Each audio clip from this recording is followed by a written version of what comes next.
안녕하세요. 경기도 안양에 사는 65살 여성입니다. 누군가와 인연을 정리한다는 건 그저 그런 마음으로 할 수 없는 일이죠. 만약 그 상대가 내가 배 아파 낳은 친자식이라면 더더욱 그럴 거고요. 살다 보면 남한테 말 못할 사연들이 하나둘 생기기 마련인데 지금은 제 처지가 딱 그렇네요. 주변에서 집안에 사람이 잘 들어와야 한다는 말들 많이 들었지만 아들이 데려온 며느리가 여간 내기가 아니었거든요. 처음에 며느리가 대기업에 다닌다고 해서 똑똑하구나 했는데 후에 가서는 시부모 알기를 아주 우습게 알고 계산기를 두드리더라고요. 뒤에서는 시부모 욕을 하면서 앞에서는 살살거리며 시부모 돈을 어떻게든 빼내가려 하고요. 아들 내외 때문에 답답한 마음으로 제가 애독하는 사연 채널에 글을 보내봅니다. 저와 남편이 돈독 오른 아들 내외 손절한 이야기 들어보시겠어요? 제 고향은 원래 대전이었어요. 저와 남편은 10대 때부터 한 동네에 사는 이웃 사촌이었고 서로가 어린 시절부터 좋아했어요. 그렇게 성인이 돼서 남편이 대학을 가고 제가 작은 회사에서 일을 시작할 무렵 시어머니가 저와 남편의 사이를 알고 난리를 친 사건이 있었어요. 저는 삼남매 동네 방앗간집 딸이었고 남편은 지역에서도 알아주는 부잣집 만석군 집안이었거든요. 저희 집도 먹고 살기는 괜찮았지만 남편 집안에 비하면 아무것도 아니었죠. 시어머니는 귀한 장남을 꼬신 불엿이라며 저희 집이며 직장까지 쫓아와 망신을 주기 일쑤였어요. 사람이 양심이 있어야지. 어디서 못 배우고 가난한 태생이 우리 아들을 넘봐? 빤히 알만하게 욕심을 부려도 유분수지. 우리 아들이랑 당장 헤어져. 어머님, 저는 세상 누구보다 창녕 오빠 행복하게 해줄 자신 있어요. 저희 사이 허락해 주세요. 말 같지도 않은 소리. 한창 젊을 때야 불붙어서 사랑이네 운명이네 하더라도 시간 지나봐. 그놈의 사랑이 밥 먹여주고 영원한가. 제가 더 노력할게요.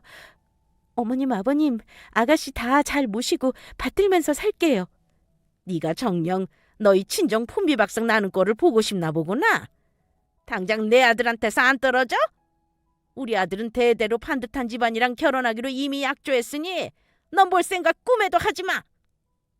남편과 제가 만난 지 3년이 넘었었지만 남편에게는 이미 집안끼리 언약한 사람도 있었고 만나는 동안 시부모님의 반대로 가시밭길이 아닐 수 없었어요. 시어머니가 반대를 할수록 저와 남편의 사랑은 더 굳건해졌고 급기야 저희는 야반도주를 해버렸어요. 지금 생각하면 20대 초반 철없는 나이였으니 가능한 일이지 싶어요. 저와 남편은 고향인 대전을 떠나 경기도에 터를 잡고 밑바닥부터 시작을 했고 부모 형제 다 버리고 결혼한 만큼 더 잘 살려고 노력했어요. 결혼을 하고 아들 딸 낳고 잘 살았는데 몇 년마다 남편이 고주망태가 되도록 술을 마시는 날이 꼭 있었어요. 그러면 그날은 시누이한테서 시댁 소식이 온 날이다 알았죠. 오늘 왜 이렇게 술이 떡이 되도록 마셨어? 혹시 오늘 아가씨한테 연락 온 거야? 어머니가 많이 아프시다네. 치매기도 있으신 분이 혼자 돌아다니다가 행방불명되더니 몸까지 축나서 집에 돌아오신 모양이야. 어떻게 해? 당신이 대전 집에 한번 가봐야 하는 거 아니야? 당신도 잘 알잖아. 아버지가 내가 대문 문턱도 못 넘게 하시는 거. 가서 당할 수모 뻔한데 어떻게 가? 동생 말로는 너무 걱정 말라고 하는데 알게 된 이상 마음이 안 편하더라고. 당연하지. 어머님 아버님 안 뵌 지도 벌써 10년이 넘었는데 보고 싶고 그립고 걱정되지. 그냥 오늘만 내가 좀 속상해 할게. 괜히 이런 날 보고 당신이 더 속상해 할라. 아니야. 아무리 내가 속상해도 당신 마음만큼 속상할까. 내 걱정은 안 해도 돼. 여보, 그래도 난 내 선택 후회 안 해. 앞으로도 당신이랑 우리 아이들만 생각하고 평생 살 거야. 저는 고향을 떠나 도망치듯 살았어도 친정 부모님 형제들과 간혹 보기도 하고 연락도 자주 하고 살았지만 남편은 시부모님이 괘씸함에 절연을 해버리셔서 시댁과 연을 끊고 살았어요. 다행히 신우가 서울로 시집을 와서 남편에게 간간히 어쩌다 연락을 하기는 했었지만요. 저는 그게 남편의 가슴속 한이라는 걸 알았기에 남편이 술에 취해 괴로워할 때마다 저를 선택한 벌을 남편이 받는 것 같아 마음이 늘 아팠어요. 그런 사연이 있다 보니 남편은 항상 우리 가정을 우선시하고 아내, 자식을 끔찍하게 아끼고 더 챙겼네요. 그렇게 저는 아이들 키우고 살림하며 바삐 살고 남편은 가족들 부양한다고 수십 년을 견디고 살았어요. 저도 자식을 낳아서 길러보니 같은 배에 낳은 자식인데도 성격, 성향들이 어쩜 그리도 다른지 신기하더라고요. 첫째 아들은 막내딸과 4살 터울이었는데 어릴 적부터 그렇게 여동생에게 머리채 잡히고 자기가 가진 걸 다 뺏기기 일쑤였어요. 반면 딸아이는 자기 아빠를 닮아서 호기롭고 승부욕이 강한 아이였고요. 그래서 사람들이 남매가 성격이 반대면 딱 좋았을 거라는 말을 곧잘 들었네요.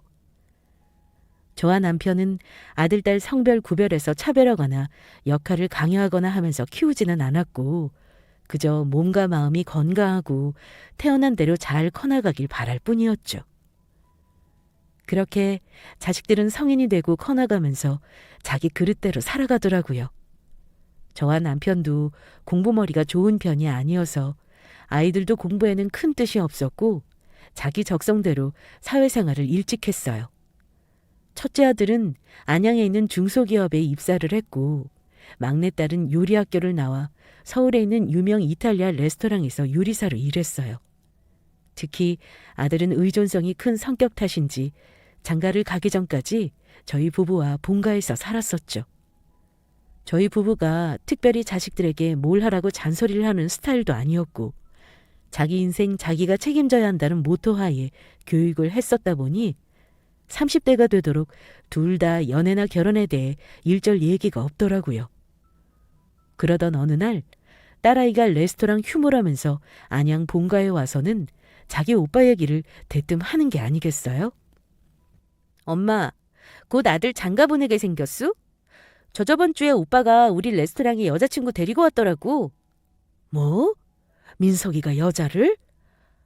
나는 한 집에 살아도 생전 네 오빠 연애한다는 걸 들은 적 없었는데 결혼한다든? 결혼할 것 같던데? 오빠 눈에서 하트가 뿅뿅 나오는 게 예사롭지 않은 사이 같았어. 근데 새언니 될 사람이 많이 어려 보이더라. 대학생 아닌가 몰라? 그래? 그렇게 어려 보여? 민소희가 이제 33살인데 대학생을 만나면 10살 차이 아니니? 그건 좀 그렇구나. 에이, 말이 그렇다는 거지. 새언니가 성깔이 좀 있어 보이는 게 오빠를 잘 요리할 것 같던데? 오빠는 좀 밍숭맹숭한 게 그렇게 딱 잡아주는 여자 만나야 해. 아무튼 제법 잘 어울렸어. 뭐 다른 말은 없었고? 그냥 여자친구라고만 말해? 곧 집에 인사시키러 온다던데? 그래서 내가 지금 미리 엄마한테 기뜸해주는 거잖아. 혹시 최 여사 놀랄까 봐. 네가 오빠 결혼 얘기하니까 나도 모르게 긴장된다, 야. 자식 시집장가도 처음이고 너희 결혼한다고 인사시키러 오는 거 처음이잖아. 너희 아빠도 엄청 좋아하시겠다. 세상이 변해서 우리 세대보다 결혼 정년기가 늦다는 걸 알았기에 자식들이 30이 넘고 남들이 자식 결혼시킨다고 해도 그런가 보다 하고 남일같이 생각했었거든요. 그런데 저희 아들이 결혼할 여자가 있다고 하니 그제야 실감이 나면서 설레이기까지 하더라고요. 딸아이가 전해준 아들 결혼 이야기에 남편은 생기지도 않은 미래의 손주까지 거론하면서 혼자 얼마나 좋아했는지 몰라요. 그렇게 저와 남편이 설레발을 치면서 부푼 마음으로 기다리는데 한 달 뒤 아들 녀석이 저희에게 결혼하고 싶은 여자가 있다면서 인사를 시키러 온다는 거예요. 그 말을 듣고 드디어 때가 왔구나 싶었어요. 예지양, 반가워요. 민석이한테 얘기 많이 들었어요. 서울에서 안양까지 온다고 고생이 많았네요. 안녕하세요, 어머님. 오빠한테 어머님, 아버님 말씀 많이 들어서 빨리 찾아뵙고 싶었는데 이제야 와서 죄송해요. 아니에요. 난 예지양 존재만으로도 너무 기뻐요. 민서이가 집에 여자친구 소개하러 데려온 건 예지 씨가 처음이거든요. 오빠가 연애다운 연애는 처음이라고 하긴 했어요. 저도 그렇고요. 아무튼 어머님 만나뵈니까 너무 좋아요. 어쩜 이렇게 애교도 묻고 사람이 보드라올까. 우리 딸은 워낙 씩씩해서 나는 이런 기분 못 느껴봤어요. 우리 앞으로 친하게 지내요? 네, 어머님. 제가 잘할게요. 잘 부탁드립니다. 그나저나 예지양이 1년 전에 그 대기업에 입사했다면서요? 너무 대단하다. 대학 때도 매번 1등 했다더니 예지양 어머니는 안 먹어도 배부르시겠어요. 사람마다 재능이 있는데 저는 공부를 잘하는 편이었어요. 대신 요리같이 손재주를 필요로 하는 건 잘 못하는 편이네요. 자기가 특출나게 잘하는 게 하나라도 있으면 됐지. 우리 집은 며느리한테 밥하라고 하고 제사 지내라 하는 집안 아니니 안심해요. 아, 진짜요? 다행이네요. 그래도 제가 오빠 좋아하는 반찬이나 음식은 꼭 배워서 시집 오려고요. 예비 며느리는 아들보다 7살 아래 서울에 있는 대기업 계열사에 다니는 재원이었는데 아들이랑 친목 모임에서 만났다고 하더라고요.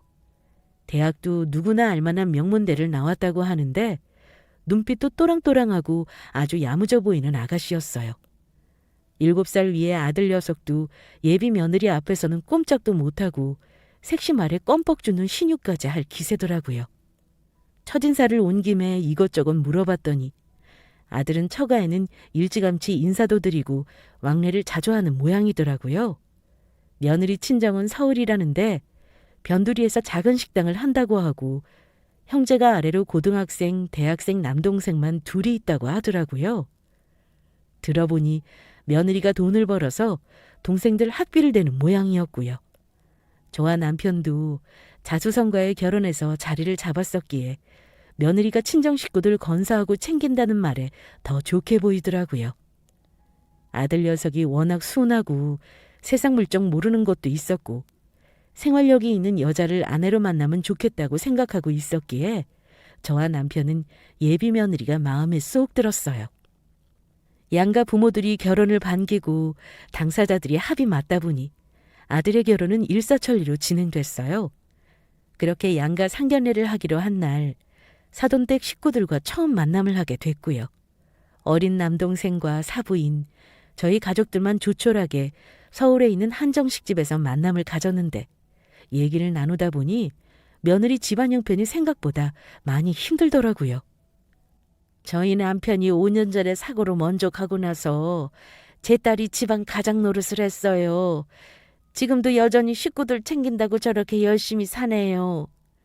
참 대단한 따님을 두셨습니다. 요즘 사람들 자기 부모 동생들 챙기는 게 쉬운 건 아니지 않습니까? 그러니까요. 사위도 저희 사정을 알고 워낙 잘 챙겨주니까 너무 고맙고 제 딸도 많이 애정해주니 더할 나위 없네요. 이제 결혼하면 처가도 가족인데 당연히 잘해야죠. 혼자 아이들 셋 키우신다고 고생하셨어요, 사부인. 말씀이라도 감사합니다. 오늘 양가 상견례이기는 하지만 사돈분들한테 감사 인사 드려야 할 것 같아서 나왔어요. 이번 애들 결혼 비용 다 대주겠다고 하시니 송구스럽고 감사하네요. 네? 그게 무슨 말씀이신지. 저희가 아이들 결혼 비용을 다 낸다고요? 처음 듣는 말입니다. 저희는 그런 말을 꺼낸 적이 없는데요. 사위랑 딸에게 들은 이야기인데요. 사돈부부께서 사정이 넉넉하셔서 아이들 결혼 비용이랑 신혼집 다 해주신다고요. 저희 부부는 아들이 결혼을 하게 되면 결혼 비용으로 1억 정도 도와주려고 생각을 하고 있었어요. 나머지는 본인들 형편에 맞춰 결혼을 진행하면 되겠지 했고요. 그런데 상견례에서 예비 사부인을 만나 아이들 결혼에 대해 의논할수록 저희 부부 예상과는 다르게 흘러가더라고요. 그리고 심지어 저희 아들에게 들었다면서 사돈 어른들이 한재산 있다고 들었다며 결혼 비용까지 다 해주셔서 고맙다며 감사 인사를 전하는 게 아니겠어요? 저희는 아들과 의논한 적도 없는 얘기라 당황을 했고 첫 만남에 돈동거리기는 그랬지만 사부인에게 솔직하게 비용을 전부 해줄 생각이 없다고 했어요. 그랬더니 잠자코 있던 예비 며느리가 나서서 자기 친정은 기초생활 수급도 받았던 집안이고 돈이 없으니 시댁이라도 결혼 자금을 도와주는 게 당연한 게 아니냐는 식으로 말을 하더라고요. 어머님, 아버님, 요새 예전하고 시대가 달라요. 결혼하면서 누가 맨 땅에 헤딩을 하나요? 친정 아니면 시댁 둘 중에 한 곳은 도와주셔야죠. 오빠 말로는 아버님하고 어머님 재산이 꽤나 있다고 하던데 도와줄 여력이 안 된다고 하시니 당황스럽네요. 우리 아들이 무슨 말을 했는지 모르겠지만 결혼 자금이랑 신혼집 해줄 만큼 진짜 넉넉하지 않아서 그래. 솔직하게 오빠 회사 월급 세후 200만 원 겨우 넘고 저도 이제 막 사회생활 시작해서 모아놓은 돈도 적고 그런데 모른 척 하실 거예요? 들어보니 부동산이랑 아파트도 있다고 하시던데요? 맞잖아요, 엄마. 아빠 부동산 땅 투자한 것도 있고 아파트 월세도 받고 있으면서 왜 그렇게 약한 소리 하세요? 예비 며느리가 첫 인사 때부터 언변이 좋고 똑 부러진다고 생각했는데 생각보다 보통 내기가 아니더라고요. 양가 식구들이 다 모여있는 자리에서 자기 할 말을 강하게 어필하면서 좌중을 압도하는데 저와 남편 모두 혀를 내두를 정도였어요. 그래서 일단 저와 남편은 결혼 비용이나 신혼집 문제는 다시 한번 생각하고 의논해보자 하고 자리를 마무리했네요. 상견례를 마치고 집에 돌아와 남편과 저는 아들 녀석을 붙잡고 따져 물었습니다. 도대체 무슨 말을 하고 다녔길래 사돈과 예비 며느리가 저런 소리를 하는지 사뭇 궁금하더라고요. 예비 며느리가 아들을 살살 구슬려서 자기 친정 어렵고 돈이 있어야 결혼한다고 아들놈에게 말을 하니까 예비 며느리를 놓치고 싶지 않았는지 아들이 저희 부부 재산을 상세하게도 알려줬나 보더라고요. 등신 같은 게 저와 남편이 한 재산 있다고 해도 묶인 돈에 당장 어떻게 할 수 없는 돈인데 아들은 그저 자기가 이 정도 재력 있는 집안이라는 허세를 부리고 싶었었나 봐요. 개중에는 부풀려진 것도 없지 않아 있었고 남편과 저는 아들 때문에 그저 난감할 뿐이었죠. 그러다가 저희 부부가 말을 꺼낸 것이 아들 내외에게 저희와 합가해서 결혼 생활을 시작하라고 한 거였어요. 남편과 제가 사는 아파트는 50평대로 오래된 아파트이기는 해도 방도 4개였고 아들이 총각 때부터 같이 살았기에 돈이 부족하다는 아들 내외에게 그렇게 먼저 제안한 거였죠. 그런데 예비 며느리 쪽에서 그건 안 된다고 하더라고요. 제 아들이야 직장이 안양이라 괜찮지만 며느리가 직장이 서울이라 출퇴근이 멀어서 시댁 학가는 싫다고 한 거예요. 서울 쪽에 신접살림 차릴 거라고요.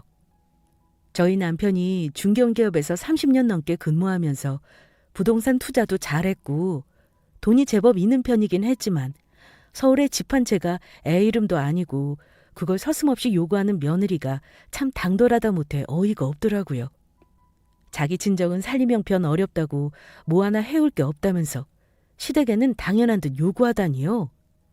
며느리는 자기가 제 아들보다 좋은 직장에 다니고 7살 연하라는 것에 당연히 이 정도는 해와야 한다는 기준이 있는 듯 했어요. 저희 부부는 서울에 신혼집은 너무 부담돼서 못 해주고 정 그렇게 원하면 서울에 전세보증금을 일부 도와주겠다고 했어요. 안 되면 아들 보고 서울 처가로 대릴사회라도 들어가라고요.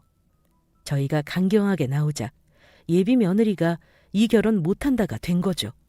그에 제 아들은 예비 며느리 계산에 놀아나는지도 모르고 이 여자랑 결혼 못하면 자기 죽을 거라고 반 협박을 하면서 시금을 전폐했고 예비 며느리는 서울 신혼집 아니면 결혼 못한다고 여전히 버티고 있으니 한동안 저와 남편은 철딱선이 없는 아들 내외 때문에 골머리를 앓았어요. 남편은 못난 놈이라고 아들놈을 내버려 두자고 했지만 자식 이기는 부모가 어디 있겠어요? 고심 끝에 결국 제가 예비 며느리를 불러다가 중간에서 설득을 했어요. 제 남편에게는 안양 쪽에 세를 뒀던 30평대 아파트가 있었거든요. 저희가 서울에 갑작스럽게 집을 해줄 수는 없고 안양 아파트가 있으니 일단 거기에서 살라고 했어요. 모든 부모가 그럴 테지만 나도 내 아들이 좋다는 사람이랑 꼭 결혼시키고 싶어요. 예지양이 서울 신혼집을 원하는 마음 알겠지만 현재 우리가 움직일 수 있는 돈이 없고 해서 내가 제안 하나 할까 해요. 어떤 제안 말씀하시는 건데요? 우리 남편 앞으로 안양에 아파트가 하나 있어요. 방 3개, 거실, 화장실인데 집도 깔끔하고 신혼생활하기 괜찮을 거예요. 일단 거기서 결혼 시작하는 건 어때요? 하지만 전에 말씀드렸다시피 제 서울 직장이라 너무 멀어서 안양에서 사는 건 고려 안 하고 있어요. 이 아파트는 안양에서도 살기 좋은 동네고 이미 내부 공사도 끝마쳐 놓은 집이라 가보면 생각 달라질 거예요. 만약 이 집 받아들이고 우리 아들하고 결혼하면 내가 다음에 명의도 둘 앞으로 해줄게요. 아파트를 저희 앞으로 주신다고요? 그래도 예상한 거랑 너무 다른 선택지라 고민돼요. 이게 우리가 해줄 수 있는 최선이에요. 이 제안도 거절한다면 우리도 어쩔 수 없죠. 예지양이 우리 아들 거절한다고 해도 우리 입장에서는 붙잡을 수가 없네요. 일단 나랑 아파트 잠깐 같이 보러 갈래요? 말 나온 김에 보여주고 싶네요. 몇 달 전 오랫동안 계약했던 세입자가 아파트에서 나가고 남편과 제가 직접 도배도 하고 리모델링 의뢰도 해서 깔끔하게 마무리해 놓은 아파트였어요. 처음에 예비 며느리는 안양에 있는 아파트라는 말에 떨떠름해 하더니 제가 직접 아파트를 데리고 가서 보여줬더니 마음에 들어하는 눈치였어요. 신축은 아니지만 제법 좋은 동네에 딱 봐도 비싸 보이는 아파트라 며느리 딴에도 괜찮아 보였나 보죠. 그렇게 아들 내외 신혼집에 대한 문제가 해결이 나면서 힘겹게 결혼을 시켰네요. 그런데 괘씸하게도 아들 내외는 결혼 전에도 저희 부부를 힘들게 하더니 결혼하고 나서도 하는 짓이 가관이지 않겠어요? 아들놈이야 가끔 얼굴이라도 내보인다 쳐도 며느리는 같은 안양바닥에 살면서 시댁에 한 번을 안 오더라고요.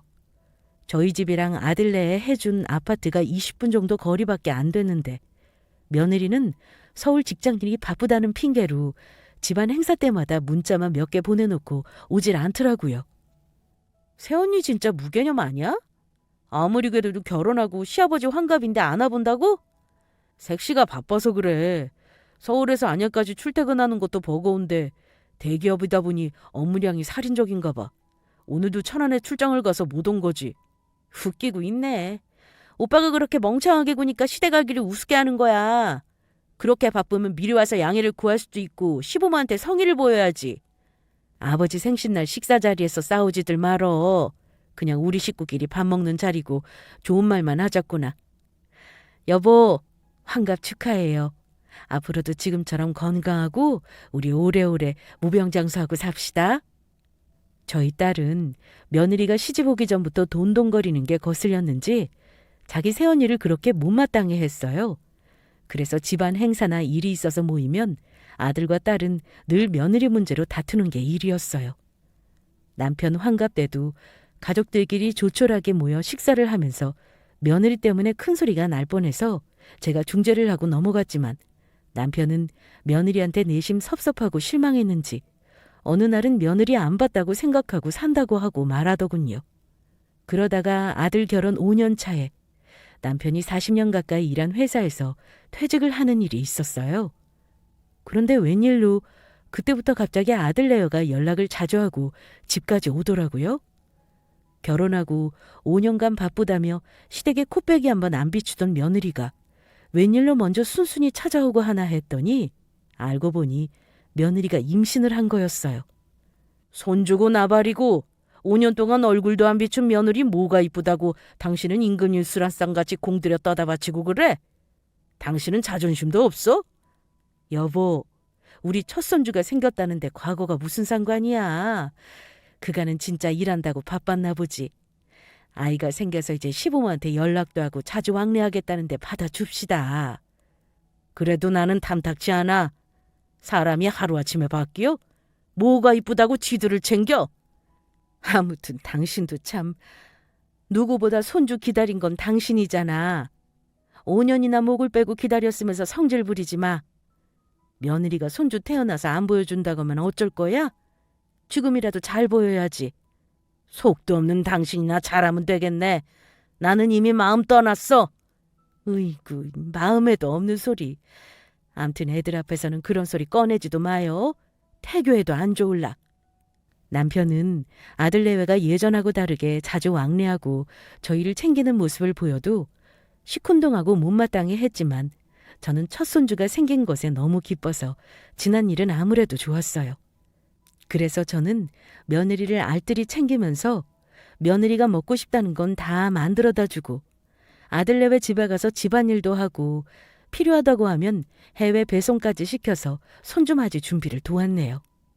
그러던 어느 날 며느리가 입덧이 심한 와중에도 간장게장이 먹고 싶다고 했던 말이 생각나서 손수 장도 보고 바리바리 물건을 들고 주말에 아들네에 갔어요. 아들은 연락도 없이 한 집을 들고 나타난 저를 보고 끔찍 놀라더라고요. 엄마, 연락도 없이 어쩐 일이세요? 이 짐들은 다 뭐고요? 일단 받아. 네 색시가 먹고 싶다던 간장게장이랑 좋아하는 반찬들 들고 왔어. 그냥 주고만 가려고. 며느라가는 어디 있니? 아니요, 집에 있어요. 지금 장모님 와 계세요. 어머, 그래? 사부인 안 뵌 지도 오래됐는데 인사라도 하고 가야겠다. 어디 계시니? 아마 안방에 있을 거예요. 저는 잠깐 외출해야 해서 먼저 나가볼게요. 그래, 또 연락하마. 잘 다녀와. 아들이 말로 안 써더니 와 있다는데 아마도 딸이 임신했다고 집에 온 모양이었어요.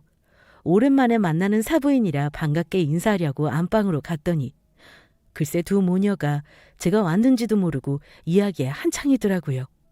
그런데 가만 들어보니 저희 남편이랑 제 이야기를 하고 있는 게 아니겠어요? 요새 시댁에 다시 간다면서 사돈 어른들한테 서울집 얘기는 해봤니? 아니, 하려고 하는데 타이밍을 못 잡고 있어. 시어머니는 잘하면 말이 먹힐 것 같은데 시아버지는 내가 지난 5년 동안 보러 오지도 않았다고 심통이 나서 나랑 말도 안 섞어? 어쩜 나이 들어서 그렇게 간장정치 같은 그릇인지 몰라. 그러니 자식들한테도 베풀지도 않고 인색하지. 그래, 상견례 때도 보니까 너희 시아버지 딸이가 성격이 보통 내기가 아닌 것 같더라. 얼굴에 심술보가 덕지덕지 묻어있지 않겠니? 난 그런 사람만 보면 말도 섞기 싫더라. 뭐 그래도 어쩌겠어. 남편 말로는 시아버지가 집안 돈줄을 쥐고 있다는데 어떻게라도 구워 삶아야지. 이번에 퇴직하면서 5억 넘게 받았다더라? 생긴 건 그따위라도 돈 보고 있는지 사람 일 알다가도 모를 일이야? 그럼 그 퇴직금 다 들고 올 거야?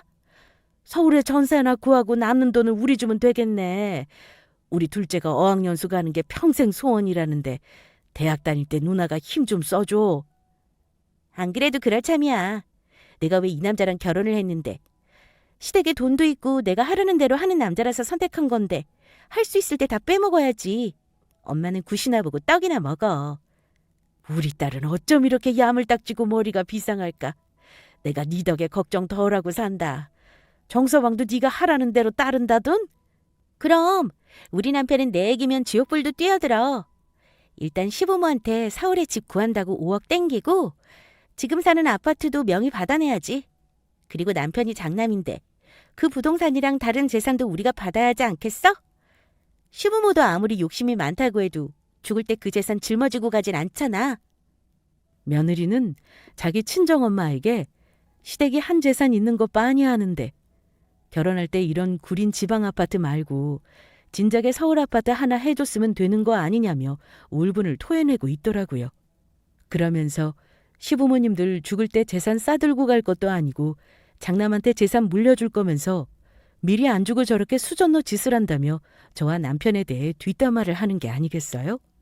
그러면서 이번에 시아버지 퇴직금을 자기가 어떻게든 빼낼 거라고 자기 친정엄마에게 말하더군요. 보아하니 최근 저희 집에 자주 오고 연락을 자주 하는 이유가 서울 집 사는데 돈이 부족해서 저희 돈을 빼내려고 그랬던 거예요. 며느리가 계산적이라는 건 알고 있었지만 저렇게 생각 자체가 썩어 문드러진 줄 몰랐었기에 저는 충격을 받고 인사고 뭐고 아무 말도 않고 아들 집을 그냥 나와버렸어요. 며느리의 민낯을 알고부터 저는 며느리가 연락이 와도 불어받지 않았어요. 어떤 속내로 그러는 건지 알게 된 이상 연락도 싫고 목소리 듣기도 싫더라고요. 그랬더니 며느리가 뭔가 이상했는지 친히 자기 시간을 내서 저희 집에 찾아와 제 눈치를 슬쩍 보는 게 아니겠어요? 그러던지 말던지 저는 아예 눈도 안 마주치고 제 할 일만 했어요. 제가 말도 않고 그냥 일만 하고 있으니 며느리가 제 옆에 딱 자리를 잡고 어머님이 주신 간장게장 잘 먹었다며 뱃속에 손주도 좋아하는 것 같다고 애교를 피우더군요. 그런데 이미 정이 뚝 떨어졌는지 며느리의 아양 자체가 꼴보기 싫었어요. 그리고 그날따라 웬일인지 저녁까지 먹고 가겠다던 아들 내외가 보기도 싫어서 저는 밥만 차려주고 속이 안 좋다며 안방으로 혼자 들어가 버렸어요. 얼마 후 식사를 다 한 것 같은 소리가 들려서 제가 슬그머니 거실로 나갔더니 며느리가 저를 발견하고는 팔짱을 끼고 할 말이 있다며 베시시 웃는 거예요. 저는 그 가식적인 웃음을 보고 뭐 하는 짓거리인지 가만히 보고만 있었어요. 어머니, 제가 안 그래도 드릴 말씀이 있었어요. 제가 임신 막달까지 회사를 다녀야 할 텐데 안양에서는 임산부가 출퇴근하기 힘들잖아요. 그래서 서울집 사려고 하는데 돈이 많이 부족하네요. 저희가 앞으로 더 효도할 테니까 5억만 더 주세요. 손주 봐서라도 도와주시면 안 될까요? 이번에 아버님 퇴직금도 받으셨다면서요. 내 퇴직금 5억? 이빨도 안 먹힐 소리하고 있네. 너희 같은 놈들은 그 돈 줘봤자 부족하니 5억 더 내놓으라고 할 인간들이야. 이게 어디서 작정을 하고 집안 말아먹으려고? 내 와이프한테서 떨어져. 이 사기꾼 같은 걸 며느리라고 들어앉혔으니. 아버님, 갑자기 저한테 왜 이러세요? 뱃속의 애기한테 태교에 안 좋아요. 어떻게 그런 막말을 하세요? 아빠, 갑자기 왜 제 섹시한테 욕을 하시고 오늘 뭐 잘못 드신 거 아니에요? 아버지가 다 뜻이 있어서 하시는 말씀이야. 민석이 너 내가 간장게장 가져다 준 날 기억하니? 저번 주 주말에 엄마가 반찬 들고 오신 날이잖아요. 그런데 그게 왜요? 장모님이랑 집사람한테 인사하고 그냥 가신 거 아니었어요? 내가 그러려고 그랬지. 그런데 너희 집 안방에서 귀를 씻어도 안 없어질 더러운 얘기들을 잔뜩 들어서 말이야. 며느리라는 게 자기 친정엄마랑 시부모 욕을 얼마나 찰지게 하고 있던지. 어머님, 그게 무슨 소리세요? 시부모님 욕을 하다니요. 제가 설마 어머님, 아버님 욕을 했으려고요. 너도 뱃속에 아이 가지고 뒷담화에 거짓말까지 하는 거 아니다. 애가 뭘 보고 배우겠니? 아직 태어나지도 않은 아이가 걱정이구나. 오해세요, 어머님. 그게 아니라 다른 이야기였어요. 잘못 들으셨겠죠. 저는 그런 적 없어요. 이제는 날 노망난 노인 취급하는 거니? 시부모 재산을 빼돌려서 네 동생 어학연수비에 친정에 돈을 갖다 준다더니 아주 혼자 김칫국을 사발째로 마시지? 며느리는 자기 친정엄마랑 저희 부부 뒷담화하던 걸 제가 모두 들었다는 걸 알고 나서 온몸을 사시나무 떨듯이 떨었어요. 자기가 한 더러운 짓이 발각되고 계획했던 것들이 숲으로 돌아가게 생겼으니 그럴 만도 했죠. 제가 조목조목 따지는 말에 며느리가 당황해하면서 주저앉아 무릎을 꿇고 횡설수설하는 가운데 제 남편이 서리빨 같은 불효령을 내리며 한마디 했어요. 5억 같은 소리하고 있네. 지금 살고 있는 아파트 내놓을 테니 당장 다음 주에 안으로 나가. 만약 시일 안 지키고 그대로 있으면 내가 사람 불러서 니들 집 아파트 쓰레기장에 다 버려버릴 테니까 그리 알고 있어. 아버님, 아무리 그래도 갑자기 이사를 나가라뇨. 그렇게 쫓겨나면 며칠 안에 어떻게 집을 구해요? 아빠, 한 번만 봐주세요. 우리 사는 아파트는 원래 저희 주기로 한 거였잖아요. 너희는 이제 내 자식도 아니야. 어느 자식이 부모 욕을 하고 사기를 치려고 들어. 난 그런 며느리 아들 둔 적 없다. 아버님, 어머님, 제가 이렇게 빌게요. 제발 저희 살려주세요. 지금 집도 안 구해주는데 나가면 얼어 죽어요. 그러던지 말던지. 네가 그토록 서울집 바랬으니 그 좁아 터졌다는 친정으로라도 들어가. 사부인은 자식 홀대 안 하겠지? 남편은 제가 며느리가 한 말과 행동에 대해 말을 했기에 민낯을 알고 있었고 그 말을 듣고 참교육을 하려고 벼르고 있던 참이었어요. 그러고는 집에 두었던 서류 한 장을 챙기더니 아들 내외가 돈 얘기를 하자마자 그 앞에 떡하니 서류를 꺼내 들더라고요. 바로 아들 내외가 살고 있는 안양 아파트 계약서였죠. 그 아파트는 원래 손주가 태어나고 하면 아들 내외 앞으로 해주려고 했던 남편 명의 집이었어요. 그런데 아들 내외가 복을 발로 차버리듯 일을 저질러 버렸으니 남편은 그의 질세라 아파트를 내놓을 테니 당장 내 집에서 나가라가 된 거였어요. 이제 니들 돈으로 알아서 살고 더는 보지 말자는 말을 하고요. 그리고 저희 부부는 아들 내외 말 같지도 않은 핑계를 무시하고 집에서 내쫓아 버렸어요. 아들 내외의 본색을 알고 한 차례 다툼을 한 뒤 저는 한동안 배신감과 실망감에 빠져 살았어요.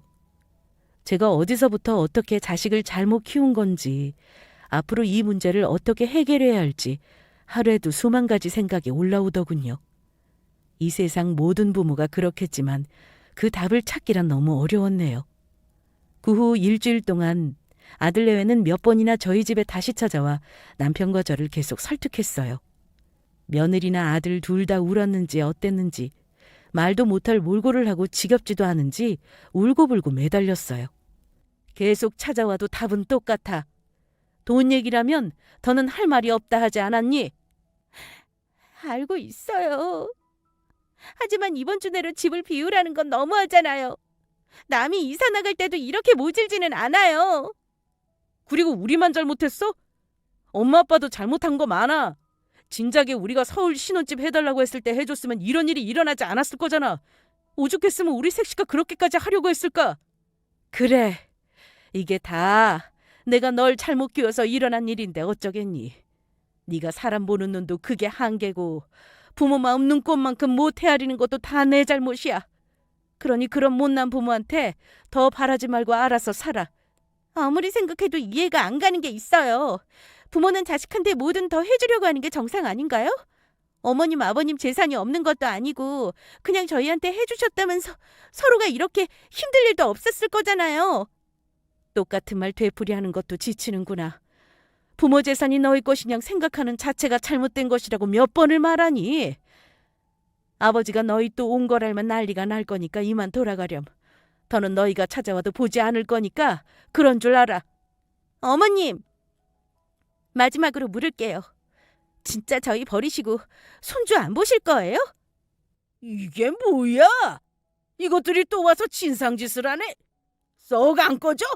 여기 더는 찾아오지 말라고 했지. 오냐, 내가 진짜 너희한테 본때를 보여주마. 계속된 아들 내외와의 말다툼 때문에 머리가 지끈거릴 정도였어요. 도돌이표도 아니고 똑같은 말을 계속 반복해서 서로 하다 보니 더 지치는 것 같았고요. 결국에 저는 이런 식으로 찾아와서 협박하고 매달릴 거면 더는 상대도 안 할 테니 오지 말라고 했네요. 며느리는 제 말을 듣고 손주도 태어날 거고 아들이 장남인데 한 재산 떼줘야 하는 게 아니냐고 발악을 했고, 그때 집으로 돌아온 제 남편이 아들 내외를 보고 분노를 터뜨리며 곧바로 부동산에 아파트 매물을 내놓아 버렸어요. 그 후 아들 내외는 남편 아파트에서 쫓겨나 서울 며느리 친정으로 들어갔고, 그 후 현재까지 2년 넘게 보지도 않고 있네요. 자기들도 저희 부부가 이렇게 절연하듯이 돌아서 버리니까 포기를 했는지 그 뒤로는 연락 한 번 없더라고요. 후에 딸이 찾아와 전하길 아들 내외가 자기들 이제 길바닥에 내쫓겨서 할 수 있는 게 없다며 제 딸한테도 도와달라고 했나 봐요. 물론 제 딸은 아들 내외가 저희에게 어떤 짓을 했는지 알았기에 자기한테도 연락하지 말라고 하고 와버렸다고 해요. 부모한테 사기치는 형제는 필요 없다고 하면서요. 들어보니 며느리는 대기업 직장인 신용을 최다치로 끌어다가 대출을 받아서 동생 학비에 친정엄마 빚을 갚아준다고 돈이 바닥나고, 우리 아들 앞으로 대출을 받았지만 얼마 되지도 않아서 전세 원룸 하나 구해서 겨우 살고 있다네요. 뭐 어쨌든 아직 젊은 나이고 자기들 힘으로 헤쳐나갈 테니 걱정은 안 되더라고요. 자식으로서 최악인 둘이지만 서로 사이는 좋으니 된 거 아닌가 싶기도 하고요. 저는 차라리 이렇게 아들 내외가 독립해서 강하게 살아가는 게 맞다고 싶어서 속이 후련했는데, 남편은 그동안 고열에 시달릴 정도로 마음고생을 하더라고요. 겉으로는 아들 내외에게 더 세게 말하고 무섭게 호통을 쳤지만 우리 가족을 최우선으로 하는 남편 입장에서는 자기 부모와도 의절하고 자기 자식과도 연을 끊게 된 셈이니 그 속이 말이 아니었던 거죠.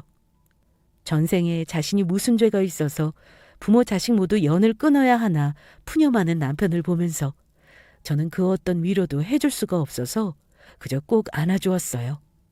주변을 보면 돈 때문에 사달이 나는 가족들을 종종 보잖아요. 저는 그 이야기가 뉴스나 드라마에서는 나오는 줄 알았는데 저도 직접 경험해보니 누구나 겪을 수 있는 일이구나 싶어요.